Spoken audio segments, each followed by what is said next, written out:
ఏదైతే కర్నూలులో జరిగిన బస్సు ప్రమాదం ప్రతి ఒక్కరిని కూడా కలవరపరుస్తూ ఉంది. అంతమంది సజీవ దహనం అయిపోయారు. పడుకున్నవారు పడుకున్నట్టే మరణించడం ప్రతి ఒక్కరిని కూడా కలిచివేస్తూ ఉంది. సో ఈ ప్రమాదంలో మెయిన్గా ఎవరు తప్పంటే ఎవరిని చెప్పలేనట్టుగా మారిపోయింది. బస్సు ట్రావెల్ ఓనర్దా, లేకపోతే వీరిపై ఎలాంటి చర్యలు తీసుకోవాలి, లేకపోతే ఫిట్నెస్ లేకపోయినా బస్సుల వలన, లేకపోతే బస్సు డ్రైవర్ తప్పిదాం, వీరిపై ఎలాంటి కేసులు పెడతారు, ఎలాంటి యాక్షన్ తీసుకుంటారు అనే దానిపై ఇంకా కూడా స్పష్టత రాలేదు. సో దీని గురించి మాట్లాడడానికి అడ్వకేట్ శ్రీనివాస్ గారు ఉన్నారు, వారిని అడిగి తెలుసుకుందాం. ఏమంటారండి, వీరిపై ఎలాంటి యాక్షన్ తీసుకుంటే బెటర్ అంటే అది ఒక ప్రమాదంలా చూస్తారా, లేకపోతే ఒక నిర్లక్ష్యం అంటారా? దీనిపై ఎవరు యాక్షన్ తీసుకోవాలి, ఎలాంటి కేసులు పెడతారు, వీరిపై అన్ని ప్రాణాలకు నష్టం ఏం జరుగుతుంది అంటారు? ఇది ప్యూర్గా కేంద్ర రాష్ట్ర ప్రభుత్వాల ఫెయిల్యూర్. ఒకటి అది సంఘటన జరిగింది నేషనల్ హైవే మీద.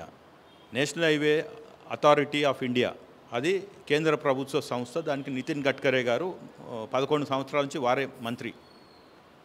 అది తర్వాత బస్సు బయలుదేరింది హైదరాబాదు భూభాగం, అంటే తెలంగాణ భూభాగం హైదరాబాద్ నుంచి. సంఘటన జరిగింది కర్నూలు జిల్లా ఆంధ్రప్రదేశ్. తర్వాత మూడవది అది దాని డెస్టినేషను కర్ణాటక. అంటే 3 రాష్ట్రాలలో ఇవాళ ఒకటే రోజు పోయిన బస్సు కాదు, అది రోజు పోతుంది వస్తుంది. ఇటు నుంచో బస్సు పోతుంది, అటు నుంచో బస్సు వస్తుంది, అదే ప్రైవేట్ ట్రావెల్స్ వాళ్ళది. అట్లా కొన్ని వందల బస్సులు తిరుగుతున్నాయి. కాబట్టి ఇక్కడ అది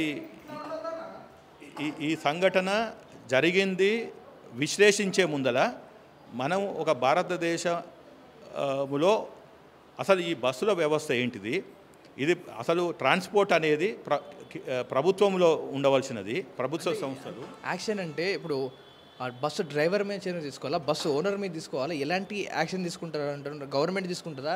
ఇంతవరకు ఎవరి మీద ఇంకా యాక్షన్ తీసుకోలేదు. ఎలాంటి యాక్షన్ తీసుకుంటే ఇవి ఇంకా మెరుగవుతాయి అంటారు? వీళ్ళ మీద ఏం కేసులు పెట్టబోతా ఉన్నారు? అదేనండి, ఇప్పుడు మనము లాస్ట్కి వచ్చేవారికి పాపం అమాయకుడైన బస్సు డ్రైవర్ మీద చెప్తున్నాము.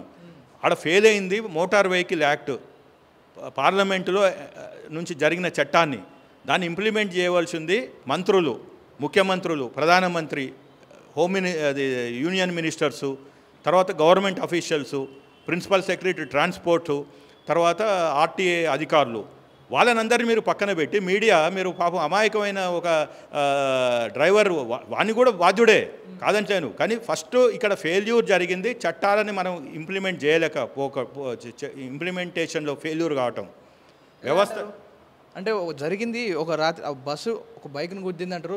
బస్సు ఒక్కసారిగా దగ్నం అయిపోయింది, ఎమర్జెన్సీ. అందులో బస్సులో రెగ్యులేషన్స్ అంటే ఆ ఓనర్ మీద ఎలాంటి యాక్షన్ తీసుకోవాలంటారు? ఇప్పుడు ఓనర్ మీద పడుతుంది ఇంపాక్ట్ అంటే. ఇప్పుడు రాజకీయాలంతా మాట్లాడుకుంటే ఒక పక్కన జరిగిన ప్రమాదాన్ని ఎలా ఇప్పుడు రికవర్ చేస్తారంటారు? ఎవరి మీద యాక్షన్ తీసుకుంటారు? ఇంకా నష్టపరిహారం అని కానీ ఎక్స్క్యూజ్ కానీ ఏం మాట్లాడతలేరు. ఇంకా ఏమంటారు వీటి గురించి, ఇక్కడ లోకల్ పాలిటిక్స్ గురించి? సరే, ఇప్పుడు అది జరిగినందుకు ఒక ఫెయిల్యూర్ జరిగితే దానికి 10 కారణాలు ఉంటాయి.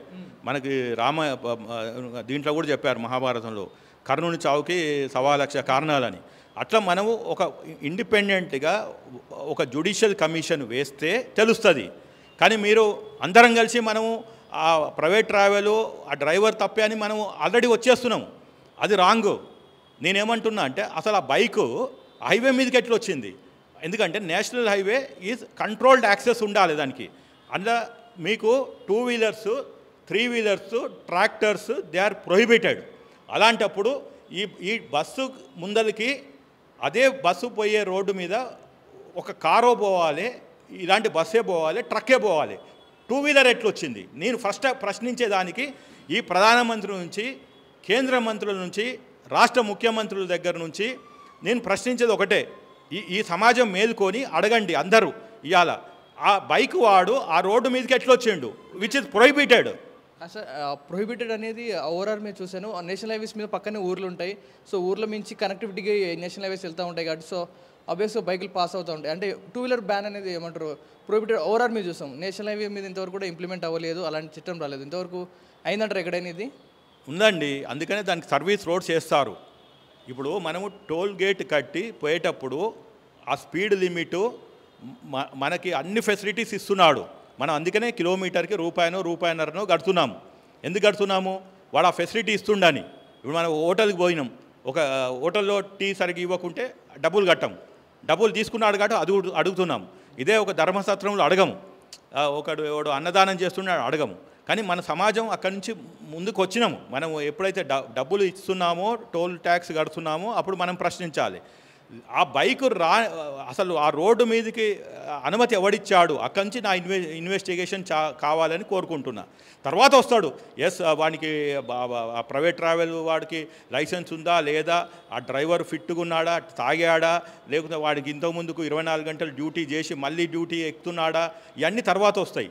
ఫస్ట్ నేను అడిగేది ఒకటే ఒక క్వశ్చను, అది నేషనల్ హైవే మీదకి ఆ బైక్ ఎట్లొచ్చింది అనేది, అది కేంద్ర ప్రభుత్వం పరిధిలో ఉన్న ప్రాపర్టీ, అది రాష్ట్ర ప్రభుత్వం సంబంధం లేదు. అది ఆ యాక్సిడెంట్ జరిగింది కూడా నేషనల్ హైవే మీదనే.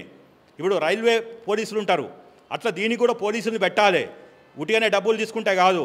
ఆడ నితిన్ గడ్కరీ ఉట్టిగా కూర్చొని నేను ఆర్ఎస్ఎస్తోని నన్ను ప్రధానమంత్రిని చేయని చెప్పి రోజు 11 రోజులు అదే జపం చేస్తున్నాడు ఆయన. నేను మోడీ ఎప్పుడు దిగిపోతే నేను ఎగ్దామని గదే చూస్తుండే, కానీ నాకు ఇచ్చిన 11 సంవత్సరాల నుంచి దీనికి నేను నేషనల్ ఇప్పుడు రైల్వేస్ పోలీసులు ఉన్నారు కదా, ఇప్పుడు రైల్వే దాంట్లో యాక్సిడెంట్ అయితే ఊర్లలో ఇప్పుడు సింగిల్ రోడ్ ఉన్నది కాస్త డబుల్ అయింది 4-వే అయింది. సో దాన్ని ఇప్పుడు నేషనల్ హైవేగా కన్వర్ట్ అయిపోతా ఉన్నాయి. సో ఊర్లలో వెళ్ళాలంటే ఎలా వెళ్తారు సార్? ఇప్పుడు వెహికల్స్ ప్రోహిబిటెడ్ 2 వీలర్స్ ఎక్కడ కూడా ఇంప్లిమెంట్ అవ్వలేదు కదా సార్ ఇదంతా కూడా. దానికి సర్వీస్ రోడ్స్ ఉన్నాయి బ్రదర్. అంటే ఓఆర్ఆర్కి ఉన్నాయి సార్ సర్వీస్ రోడ్, మెయిన్ రోడ్కే సింగిల్ లైన్ డబుల్ లైన్ అయింది, దానికి సర్వీస్ రోడ్ ఎలా ఇప్పుడు లేవుగా ఇక్కడ కూడా. నేషనల్ హైవేస్ కూడా సర్వీస్ రోడ్స్ ఉన్నాయి. ఎప్పుడైతే టోల్ స్టార్ట్ అవుతుందో ఆ పక్కనే ఎంబటే నీకు ట్రాక్టర్లకి, 2 వీలర్లకి, ఆటోలకి, తర్వాత ఎడ్ల బండ్లకి అన్నీ ఉన్నాయి. ఆడ ఊరు వస్తుంది అంటే ఊరు కింద ఆడ అండర్ పాస్లు అని ఉంటాయి, క్యాటిల్ పాసెస్ అని ఉంటాయి. ఇవన్నీ పకడ్బందీగా చేయాలి.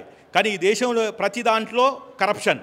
ఇప్పుడు 2013లో ఇదే దాంట్లో ఎల్ఎన్టీ అది జడ్చర్లతో కొత్తకోట ఆ రోజు కూడా యాక్సిడెంట్ జరిగింది. కానీ మనం అందరం మీడియా అంతా డైవర్షను, అక్కడ ఉన్న బస్సోని మీద, ఆ జేసీ దివాకర్ రెడ్డి మీద, బొత్స సత్యనారాయణ మీద పోతే నేనే, ఎందుకంటే నేను ఒక సివిల్ ఇంజనీరు, ఒక అడ్వకేట్గా పోయి ఇది నేషనల్ హైవే తప్పు అని చెప్పి నేషనల్ హైవే మీద కేసు వేయించిన, ఎల్ఎన్టీ మీద కేసు వేయించిన.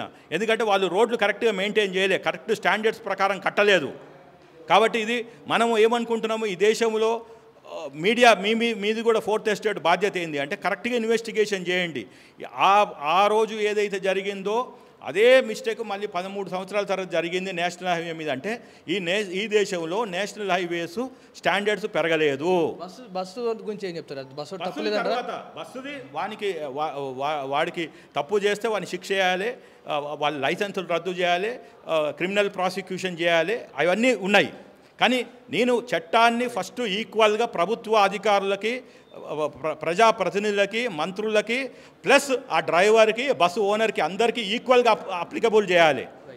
రైట్, విన్నారు కదా ఏదైతే పోడూరి శ్రీనివాస్ గారు అడ్వకేట్ గారు మాట్లాడారో వారి మాటలకు మీరు ఏకీభవిస్తే మీ అభిప్రాయాలు ఏంటో కామెంట్ రూపంలో తెలియజేయండి. సో ప్రమాదం గల కారణాలు ఎన్నున్నా, సో కోల్పోయింది చాలా ప్రాణాలు కాబట్టి ఈ లోటు ఎవరు తీర్చలేరు. సో పోడూరి శ్రీనివాస్ గారు అడ్వకేట్ గారు చెప్పిన మాటలకి మీరు ఏమనుకుంటున్నారు, వారి మాటలకి మీ అభిప్రాయాలు ఏంటో కామెంట్ అయితే చేసి చూపించండి. అసలైన తొలి వెలుగు. ఫాలో వాట్సాప్ @తొలి వెలుగు అఫీషియల్.